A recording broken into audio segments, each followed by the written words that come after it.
Brasil buscaba retomar ayer a la normalidad política luego de que miles de militantes bolsonaristas atacaran la sede de los tres poderes del Estado el domingo en la capital.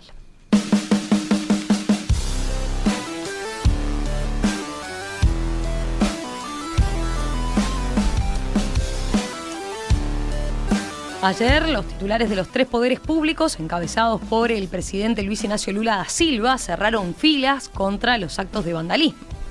En una reunión inusual, hicieron una declaración conjunta publicada en el Twitter de Lula, los jefes del Senado, de la Cámara de Diputados y del Supremo Tribunal Federal, donde rechazaron los actos terroristas, de vandalismo, criminales y golpistas en la capital. No vamos a permitir que la democracia escape de nuestras manos. Esto fue lo que prometió el presidente brasileño ya a la noche en una reunión que mantuvo con 23 de los 27 gobernadores en Brasilia, incluso donde participaron algunos bolsonaristas, tras lo cual bajó junto con los jefes estatales por la rampa del Palacio del Planalto, la casa de gobierno que sufrió daños de consideración. Las autoridades brasileñas lanzaron desde la noche del domingo investigaciones para hallar a los responsables de los disturbios y a sus eventuales financiadores. Hasta ahora se detuvo a 1.500 personas, según informó Flavio Dino, ministro de Justicia y Seguridad, precisando que la mayoría de ellos estaban en un campamento en Brasilia, desde donde salieron buena parte de los atacantes. Cientos de policías y militares fueron desplegados este lunes en diferentes puntos del país, como Brasilia, Río y São Paulo, para desmantelar campamentos similares, desde donde hace 2 meses se exigía una intervención militar que pretendía impedir el regreso de Lula al poder. A través de Twitter, el expresidente Jair Bolsonaro condenó el ataque. El exmandatario, que está en Orlando, Florida, tildó de infundadas las acusaciones del presidente Lula de haber incentivado el ataque realizado el domingo. Vamos a analizar en los próximos minutos las derivaciones políticas de estos episodios. Estamos para eso en comunicación con Pedro Feliú Ribeiro, doctor en Ciencias Políticas, profesor e investigador en la Universidad de São Paulo. Doctor Feliú Ribeiro, ¿qué tal? Buen día, un gusto saludarlo. Muchas gracias. Buen día, Romina. Mucho gusto hablar con ustedes de nuevo. Sí, hemos conversado en varias oportunidades, claro. Nunca con tanta conmoción, por lo visto, y imagino que son días de mucha tarea por allí, incluso para los politólogos, por supuesto, ¿no? Empiezo preguntándole por lo siguiente. A ver, el ataque a la explanada de los ministerios generó conmoción en toda la región.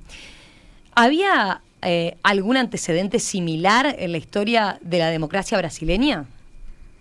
Bueno, yo creo que no. Por supuesto, el Congreso Nacional, por ejemplo, ha sido invadido en otras ocasiones. Sin embargo, nunca se llevó a cabo una invasión con complacencia policial. Yo creo que este es el elemento más complicado y perturbador de los hechos. O sea, la proporción que se ha tomado la invasión, la destrucción, se dio por cuenta de la poca acción o ninguna acción de la policía del Distrito Federal. Yo creo que eso nunca ha pasado en la democracia brasileña.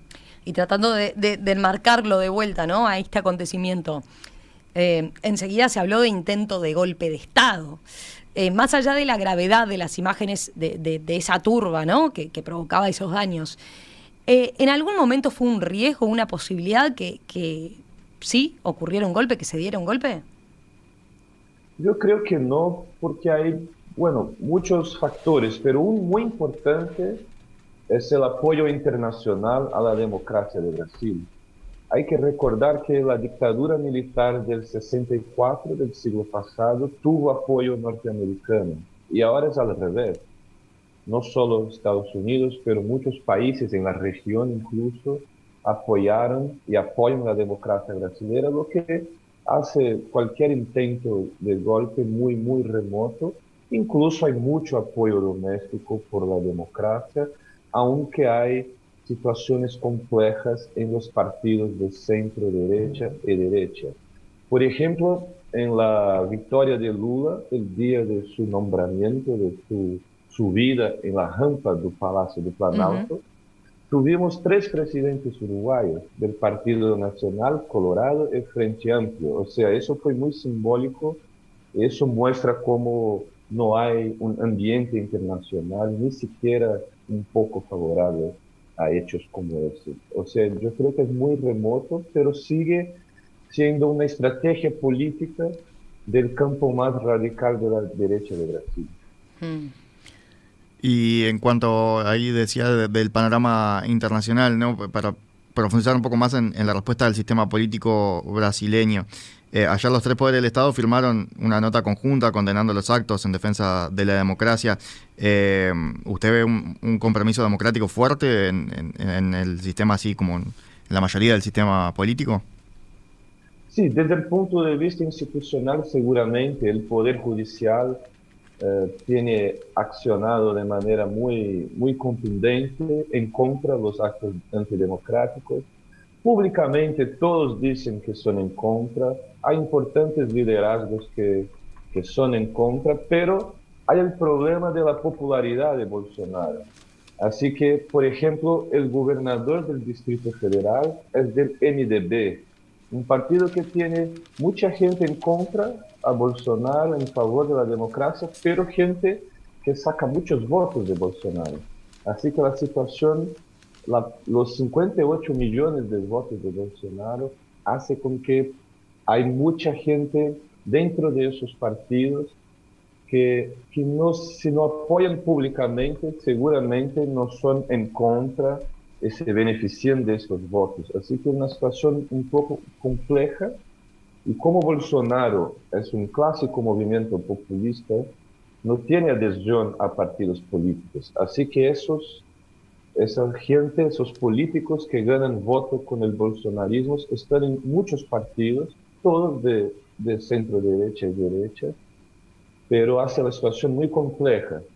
Así que en el Distrito Federal, por ejemplo, tuvimos un gobernador que apoyó mucho a Bolsonaro y que su secretario de Seguridad del Estado fue el ministro de Justicia de Bolsonaro. O sea, hay una conexión directa. Y él fue, al momento, el principal responsable por no detener los golpistas. Sí, estamos hablando de Ibanez Rocha, ¿no? Que fue removido del cargo por un tribunal judicial. Exactamente, el gobernador del Distrito Federal, exactamente. Pero volviendo al tema de cómo juega la interna política allí, veía, hoy se resalta en varias crónicas la reunión esta que mantuvo Lula con los gobernadores de los distintos estados, y se pone en algunos casos especial énfasis en la presencia de aliados del expresidente Bolsonaro, como el gobernador de São Paulo, Tarcísio de Freitas, y del propio Distrito Federal que hacíamos mención, ¿no? Celina Leao, que defendieron la democracia y justamente el diálogo también y la reunión concretamente que se dio ayer para evitar que se produzcan nuevas acciones de este tipo. Esto, imagino, se considera significativo, no estaba claro que fueran a participar de una cosa así, o sea, por eso es que se destaca y efectivamente llamó la atención, o no fue un hecho más.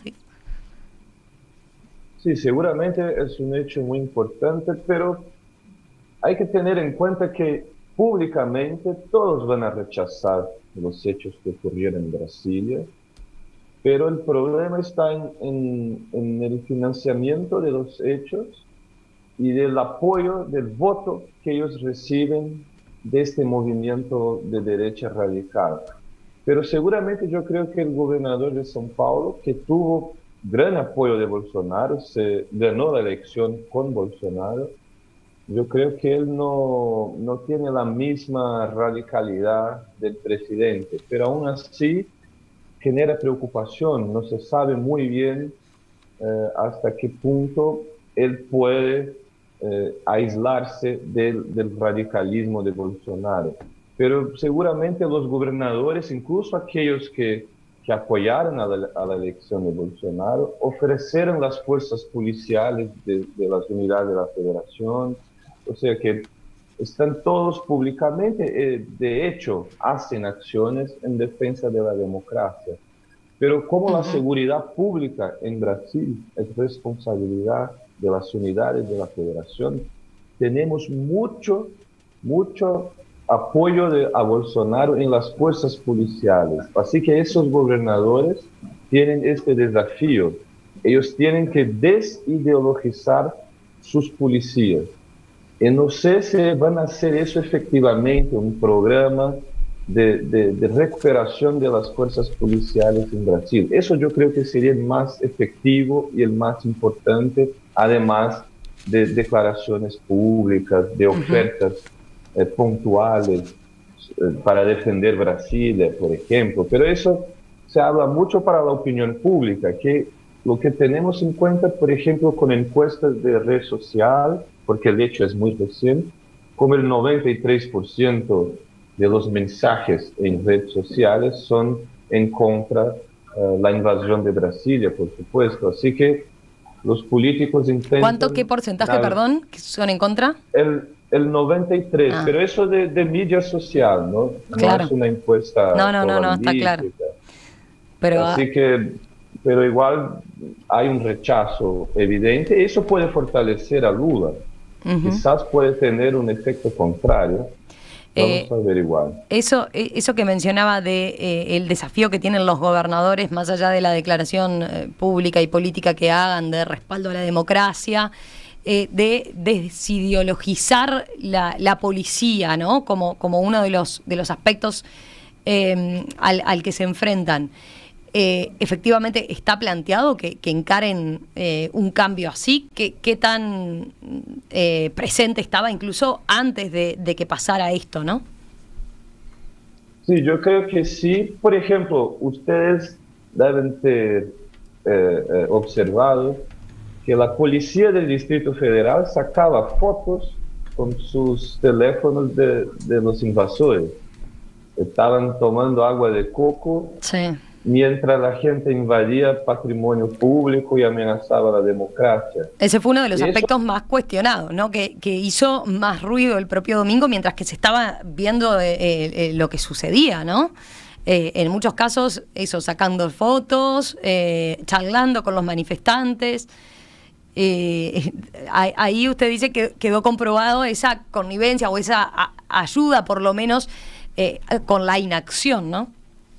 Claro, y el gobernador propio del Distrito Federal, intentando salvarse, mostró los mensajes que el secretario en Estados Unidos, en Florida, que ahora es el cuartel general del bolsonarismo, es Florida, de allá, en vacaciones, o sea, parece todo muy orquestado, él enviaba informaciones falsas al gobernador diciendo que estaba todo sob control. O sea, fue deliberado, había apoyo policial y hay que saber, tenemos que saber tener en cuenta la ligación de policía, financiadores y élite política, en el caso los bolsonaristas, los políticos bolsonaristas. Seguramente hay una red de financiamiento, de mensajes, de movilización. Eso desafortunadamente incluye algunas instituciones, y principalmente policía militar y las Fuerzas Armadas, que son muy criticadas por tolerar demasiadamente las manifestaciones que claramente no son democráticas, nunca fueron. Los manifestantes que ahora son criminales, son golpistas, no son más manifestantes, dejaron de ser manifestantes, pidieron siempre una dictadura militar, un rompimiento del orden democrático, no aceptan el resultado electoral. Así que las Fuerzas Armadas también están siendo muy criticadas acá en Brasil por los que defienden la democracia. ¿Qué pasa, Pedro, específicamente con el rol del expresidente, de Jair Bolsonaro? Porque el mismo domingo Lula lo culpó directamente, ¿no? El propio Bolsonaro se desligó de responsabilidad y dijo como que eran acusaciones infundadas en esos mensajes que publicó en Twitter. Se suele comparar estos días porque es muy parecido y las fechas casi coinciden con con la invasión al Capitolio en Estados Unidos en 2021. En ese caso, ese mismo día Donald Trump había estado dando un discurso como que había un incentivo más claro, o por lo menos que se podía ver algo más parecido a un incentivo. En este caso, ¿hay indicios de que Bolsonaro haya incentivado este tipo de movilizaciones? Seguramente. Hace 2 años, Bolsonaro muchas veces amenazó invasión al Poder Judicial en Brasilia, apoyó manifestaciones antidemocráticas. Él incluso previó la invasión como en el Capitolio. Mientras ocurría el Capitolio, él decía, si no cambiamos el voto electrónico, eso va a pasar en Brasil. Así que en términos de declaraciones tenemos bastante evidencia de apoyo político, discursivo de Bolsonaro. Y ahora con el ex secretario de Seguridad del Distrito Federal, fue su ministro de Justicia. Así que por ahí tenemos seguramente algunos hechos, pero todavía hay que investigar para tener pruebas más concretas, para que se haga ahí sí un proceso judicial. Pero yo creo que ellos anticiparon eso todo. Su viaje a Estados Unidos seguramente no es ocasional. Incluso su partido, el Partido Liberal, criticó el viaje a Estados Unidos porque él sería para el partido una importante figura para consolidar la oposición al gobierno Lula. Así que parece todo tan orquestado que seguramente las investigaciones van a llegar en alguna conclusión que seguramente tiene Bolsonaro en el medio, o quizás gente muy próxima a él. Pero todavía no tenemos una prueba concreta, y yo creo que ellos anticiparon eso y intentaron hacer de manera que Bolsonaro no sea directamente culpable. Pero seguramente hay una fuerte ligación entre esos hechos y todo lo que Bolsonaro representó durante sus 4 años de gobierno. En Perspectiva, más que un programa, más que una radio. Vamos a hacer una breve pausa y enseguida continuamos en la entrevista central con el doctor en Ciencias Políticas, Pedro Feliú Ribeiro. Por ejemplo, tengo algún apunte desde la audiencia, Juan Carlos, que dice: no sigan diciendo seguidores de Bolsonaro, son terroristas, criminales, vándalos, no sigan poniendo como un grupo político. Bueno, a propósito de eso, por ejemplo, y del rol que estaban jugando ya desde hace semanas y meses, los campamentos que se estaban dando, en algunos casos en las afueras de cuarteles militares. Bueno, vamos a ver qué rol estaban cumpliendo, quiénes lo estaban integrando y tratar de entender más entonces el fenómeno que hay detrás. Puede ser considerado efectivamente una extrema derecha. ¿Qué caracteriza a esa extrema derecha allí en Brasil? Enseguida volvemos con eso. ¿Cuáles son las últimas novedades en la investigación que se está llevando a cabo en Brasil por los hechos ocurridos en Brasilia el domingo? Bueno, ayer fueron detenidos 1.200 manifestantes que participaron del asalto. Estaban en un campamento montado fuera del Comando General del Ejército en Brasilia, a 8 kilómetros de la explanada de los ministerios, que fue invadida. Se abrieron 3 investigaciones para saber quiénes participaron del asalto y quiénes financiaron la llegada de miles de militantes a Brasilia el fin de semana. En conferencia de prensa, el ministro de Justicia, Flávio Dino, expresó ayer que la Policía Federal de Carreteras identificó a los responsables de financiar el transporte de manifestantes a Brasilia en 10 estados. Según él, el gobierno tiene una lista de empresarios de 10 estados que financiaron el alquiler de ómnibus. Lo que se puede afirmar plenamente es que hubo financiación. Tenemos una lista de todos los contratistas de autobuses y se va a llamar a esta gente porque alquilaron los vehículos y no era para excursiones turísticas.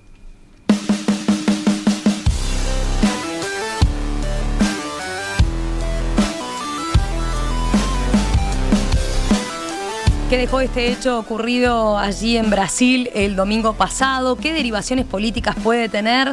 La entrevista central hoy aquí en Perspectiva es con Pedro Feliú Ribeiro, doctor en Ciencias Políticas, profesor e investigador en la Universidad de São Paulo. Quedaba sembrada ahí la pregunta de los campamentos, ¿no? Recordemos un poco, ayer el magistrado de la Corte, Alexandre de Moraes, ordenó la prohibición de manifestaciones hasta el 31 de enero, convocó a alcaldes, gobernadores y generales y dio 24 horas para levantar todos los campamentos bolsonaristas frente a unidades del ejército en el país. Justamente de uno de esos campamentos en Brasilia, a 8 kilómetros de la Plaza de los Ministerios, fue donde surgió esta manifestación que atacó la sede de los tres poderes del Estado. Capaz, Pedro, que convendría refrescar un poco qué venían siendo estos campamentos bolsonaristas. Bueno, desde la victoria de Lula empezaron los campamentos en muchos cuarteles generales de ejército de Brasil, porque la demanda, y por eso el movimiento de derecha radical, de extrema derecha, que pedía una intervención militar para que no dejaran a Lula asumir la presidencia. Así que esta es la demanda fundamental.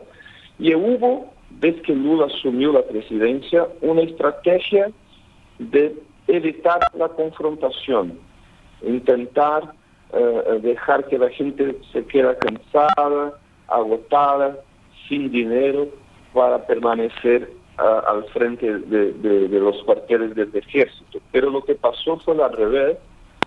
Claro que se sumaban 45.000 personas desde la elección de Lula y ahora teníamos como 5.000.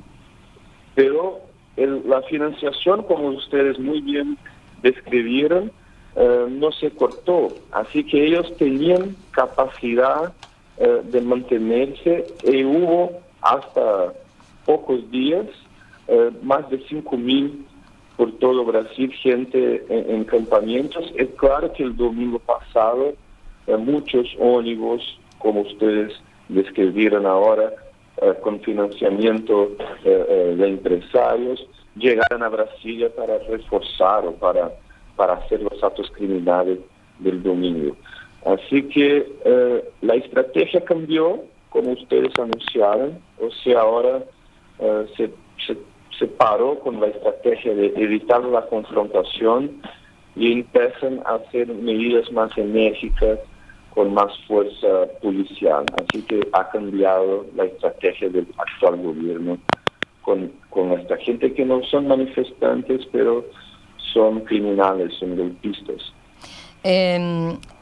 Lula puso el foco, ¿no?, en quienes financiaban estos campamentos desde el mismo domingo, cuando se lo preguntó.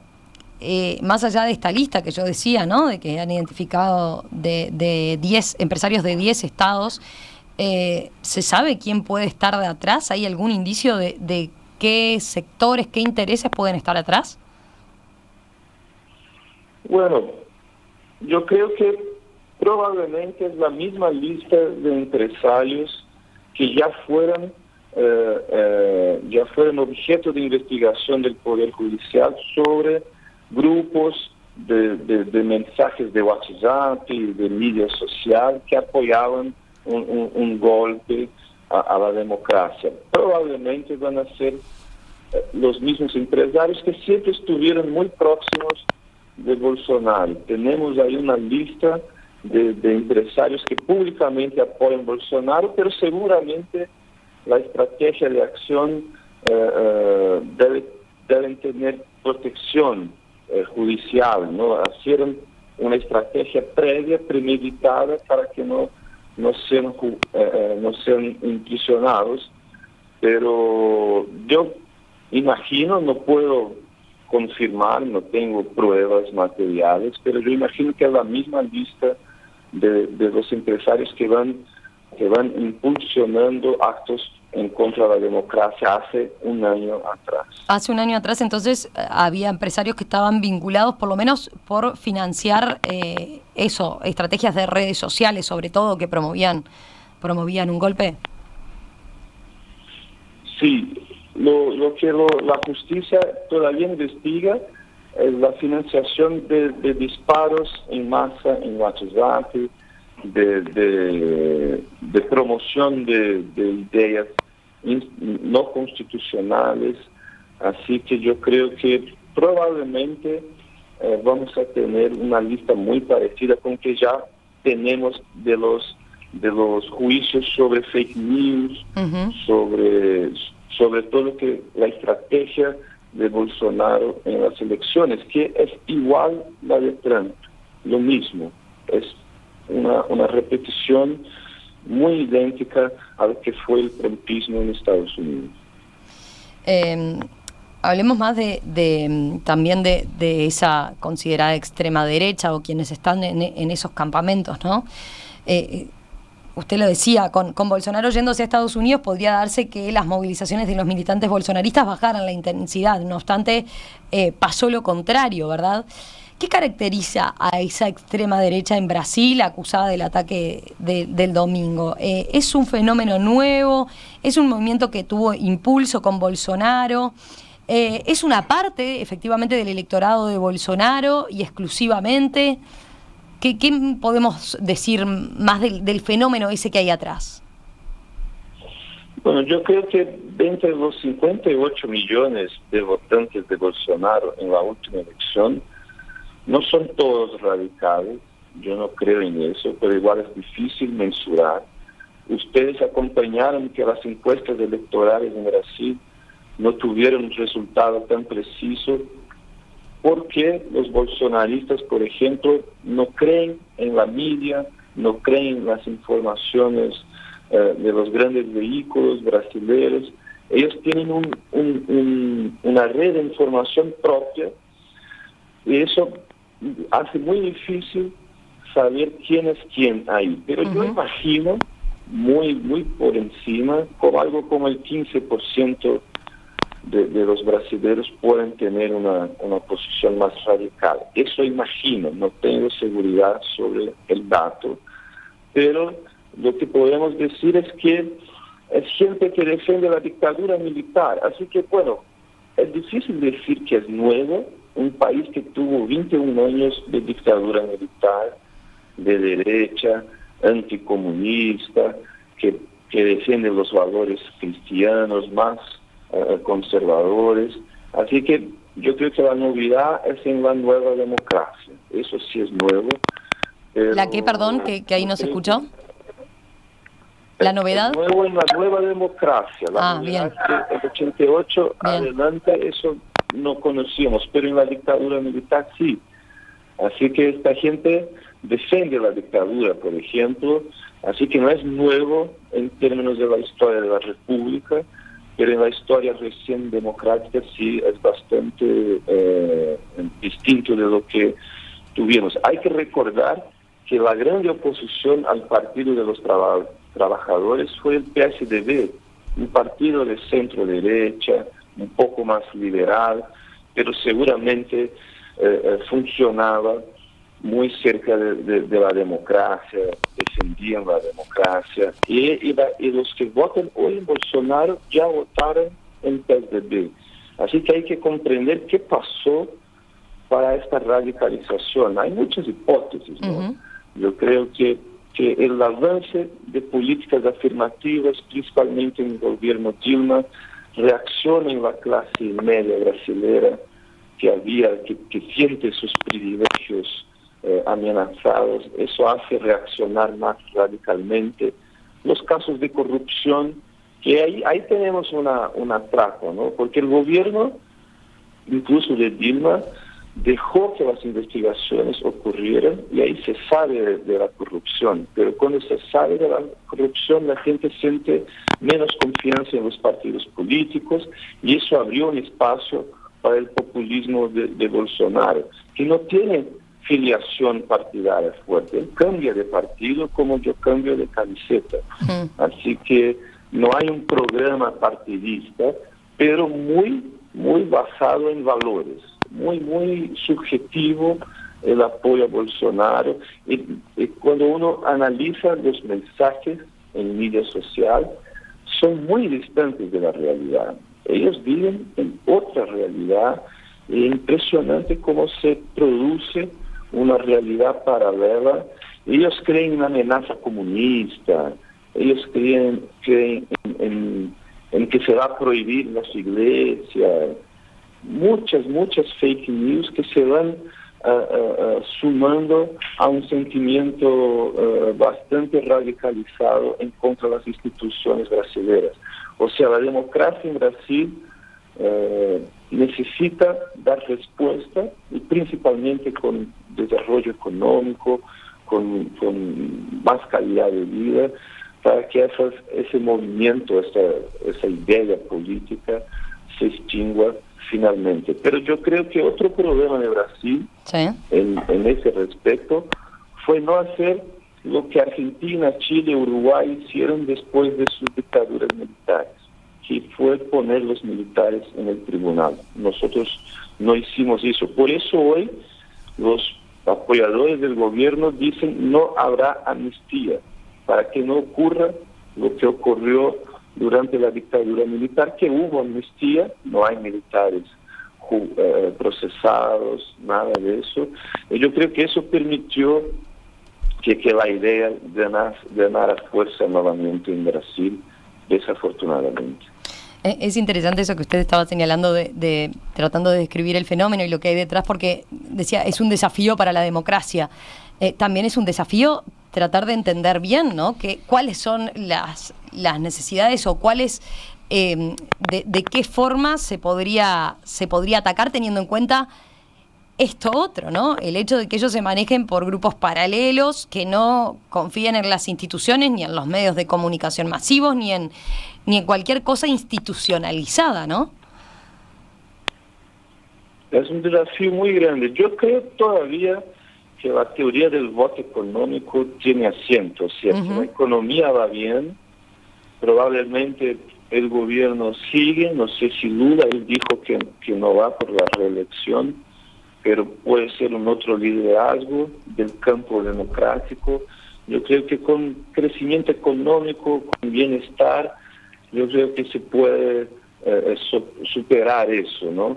Pero no va a salir Brasil no va a se librar de eso tan temprano, así. Va a tomar mucho tiempo, yo creo, en sacar principalmente de las instituciones, porque de la gente no se puede hacer mucho. Es muy difícil comprender cómo llegaron a tamaño radicalismo en Brasil.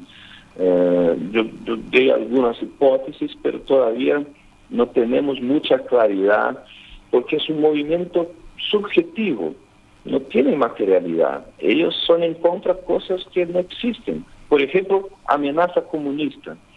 ¿Alguien tiene eso en serio? No hay un análisis que pueda llegar a una conclusión de que hay una amenaza comunista. Así que es muy difícil ser movilizados por valores, fundamentalmente valores conservadores, y por mucha mentira. Yo creo que lo que hicieron en Estados Unidos, en Hungría, también en otros países de Europa, importaron a Brasil. Bolsonaro lo importó, el movimiento que Bolsonaro encabeza, y eso hace con que la democracia va a ser siempre amenazada. Yo creo que en los próximos 10 años o algo así, vamos a tener siempre esta amenaza por el sistema político. Sería muy importante que el movimiento que representa a Bolsonaro perdiera votos. Esos 58 millones se bajan, no sé, a 10 o 15 millones. Yo creo que ahí los partidos del centro, de derecha, no van a tener tantos incentivos en apoyar liderazgos que compactúan con esas ideas. Pero todavía un escenario muy, muy complicado, que nos va a costar mucho fortalecer la democracia. Vamos a hacer una pequeña pausa y tratamos de solucionar alguna interferencia que hay en el teléfono para mejorar el sonido, y a la vuelta le preguntamos a propósito de vuelta, ¿no? ¿Bolsonaro todavía sigue representando a esta gente, por ejemplo? ¿O ya están incluso por encima de él y su liderazgo ya está cuestionado como tal? Hacemos esa breve pausa y enseguida regresamos. Seguimos en la entrevista central, esta mañana centrados en los hechos que ocurrieron el domingo en Brasilia. Estamos conversando con el doctor en Ciencias Políticas y profesor e investigador en la Universidad de São Paulo, Pedro Feliu Ribeiro.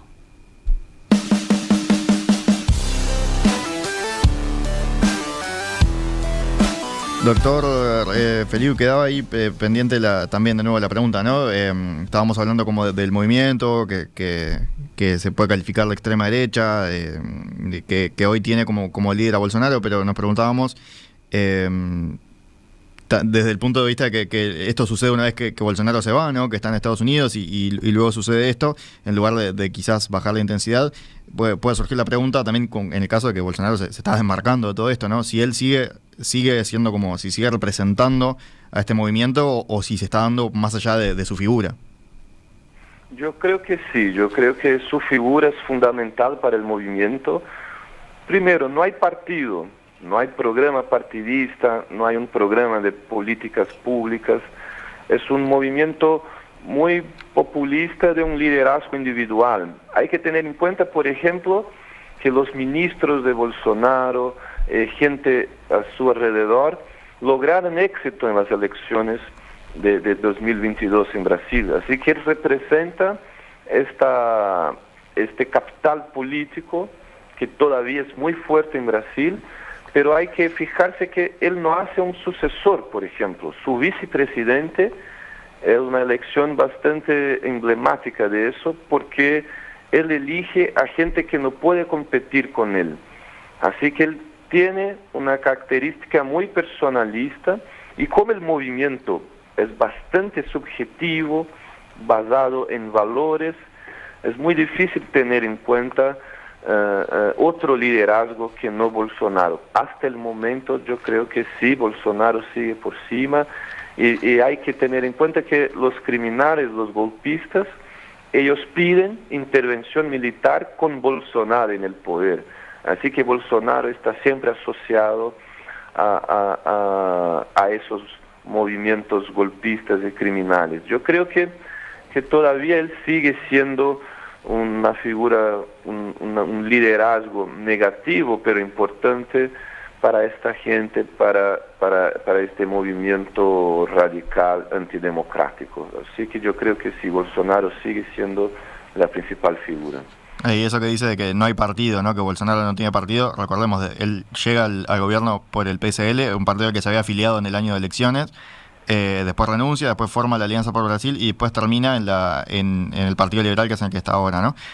O sea que incluso siendo presidente cambió varias veces de filiación partidaria. Pero dentro de eso, de este movimiento que se ha conformado alrededor de él, más allá de los partidos, más allá de eso, ¿hay facciones del bolsonarismo que critiquen lo que sucedió estos días, que se desmarquen de los militantes más radicalizados? Sí, sin duda, especialmente públicamente, pero lo que tenemos de datos son manifestaciones en redes sociales que tienen un sesgo importante, ¿no? No es tan fácil detectar los porcentajes, pero todas las veces que hubieran críticas a Bolsonaro, rápidamente su red de información, de disparo de mensajes, incluso de fake news, han manejado dar la vuelta, y él sigue como intacto, ¿no? Como fuera de críticas. Eso se parece mucho con Putin en Rusia. O sea, todo lo que pasa de malo no es culpa de él. Lo que puede haber de bueno seguramente es por cuenta de él. Y eso es un fenómeno bastante curioso que tiene mucho que ver con el aislamiento de sus apoyadores, de la media tradicional, de los medios de comunicación, de la información más calificada, más chequeada. Eso tiene un rol muy importante, así que yo creo que eso muestra la importancia de la media responsable, de los periodistas que chequean la información, pero no llega a ellos. Ellos están fuera de ese ambiente. Pero quería preguntarle otro punto, ¿no? que ha estado muy presente. Los militantes bolsonaristas estaban pidiendo un golpe de Estado militar, ¿verdad? Llegaron a colgar una bandera, ¿no? Llegaron a colgar banderas pidiendo eso.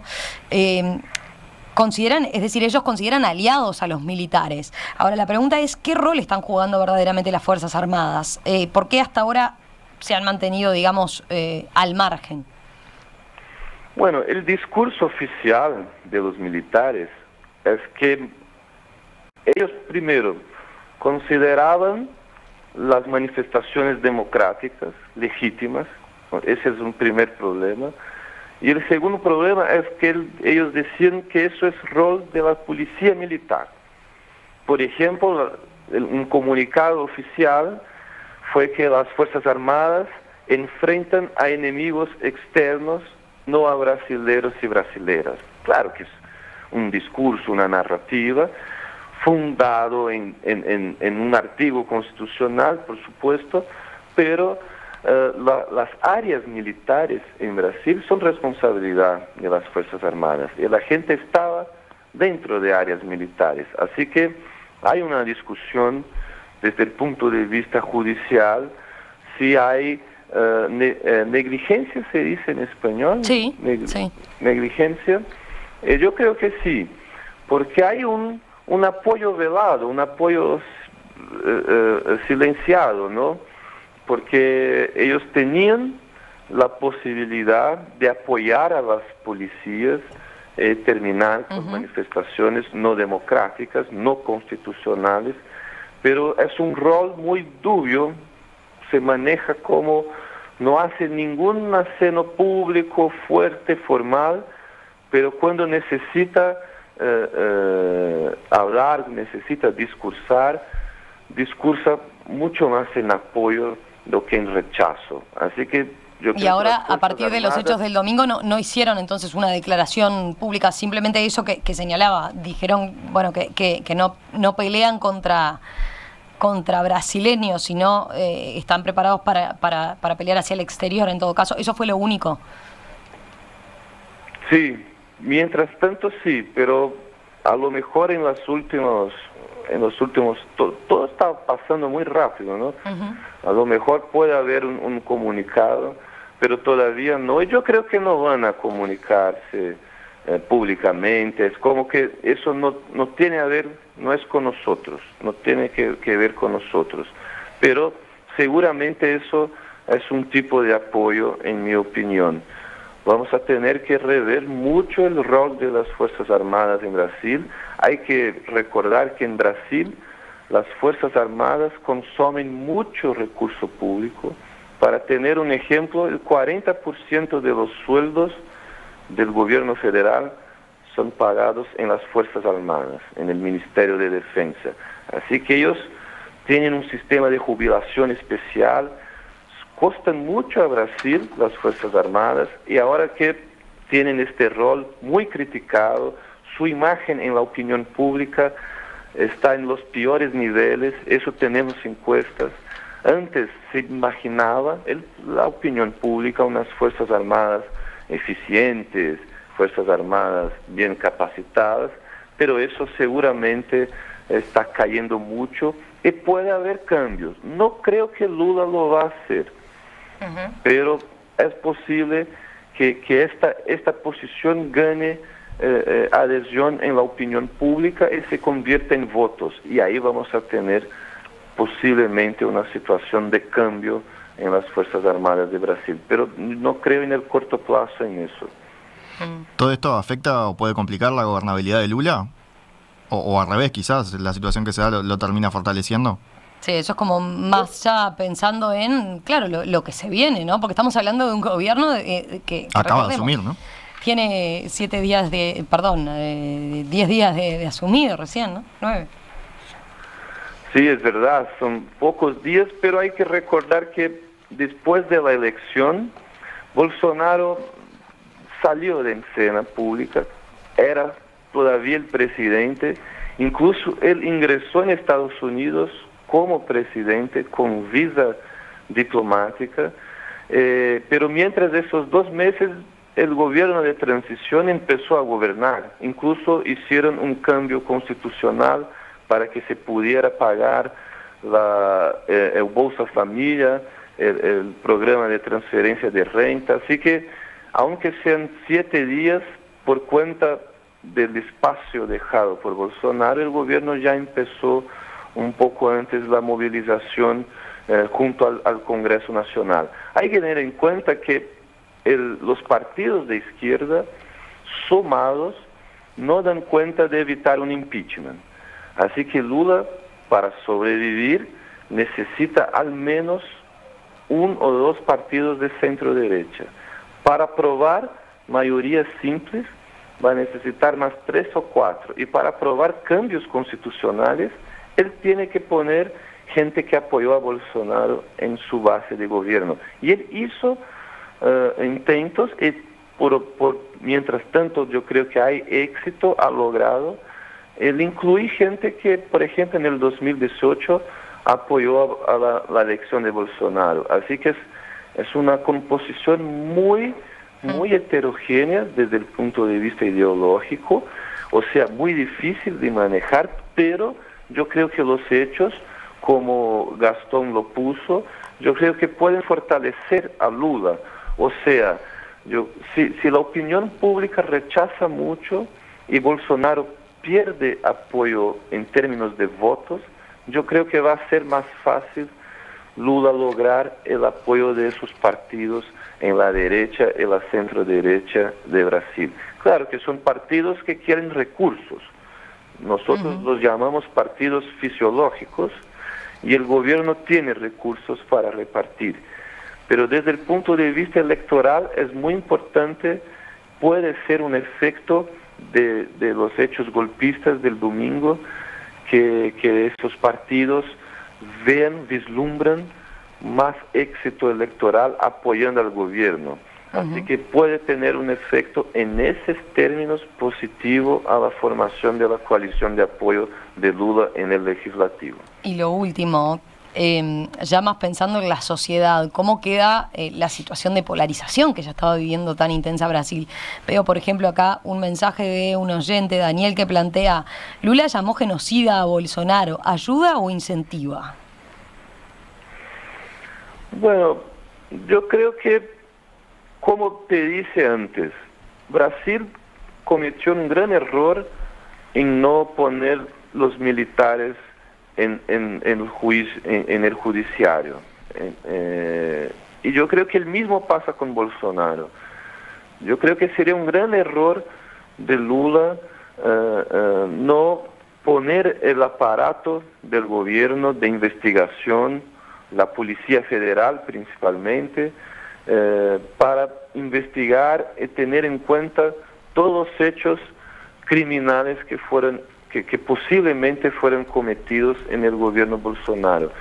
Yo creo que la polarización está dada, el problema está puesto. Yo no creo que por ejemplo, la estrategia de no confrontación con la gente en carpas adelante del ejército se mostró equivocada.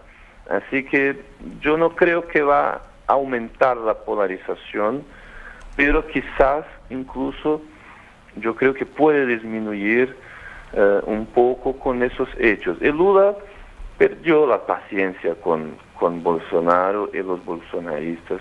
Su discurso el domingo, él estaba en la ciudad de Araraquara por cuenta de las lluvias en Brasil. Él se enojó mucho, por supuesto. Creo que la gran mayoría de Brasil quiere que eso sea muy duramente investigado, y llamar Bolsonaro de genocida fue todo el tema de la campaña electoral. O sea, yo estoy seguro que Bolsonaro perdió la reelección por el pésimo criminal manejo de la pandemia. Sí, recordemos, él utilizaba ese término por eso, ¿no? Por el manejo que había hecho Bolsonaro de la pandemia propiamente. Y yo creo que Lula ganó por eso. Así que me parece coherente, no veo un gran problema en eso, pero yo creo que la polarización puede ser combatida con la fuerza de la ley. Yo creo que amnistía, como se dice, claro que una metáfora más que un proceso legal, yo creo que no es un buen camino a Brasil. Tenemos que poner en cuenta todo, pasar todo a limpio. Eso va a ser importante para nuestra democracia. Doctor en Ciencias Políticas, Pedro Feliú Ribeiro, profesor además e investigador en la Universidad de São Paulo. Muchas gracias por estos minutos esta mañana aquí en Perspectiva. Nos mantenemos en comunicación y seguramente quedemos al habla en los próximos días. Un abrazo grande. Gracias a ustedes, un abrazo y buen día. Gracias.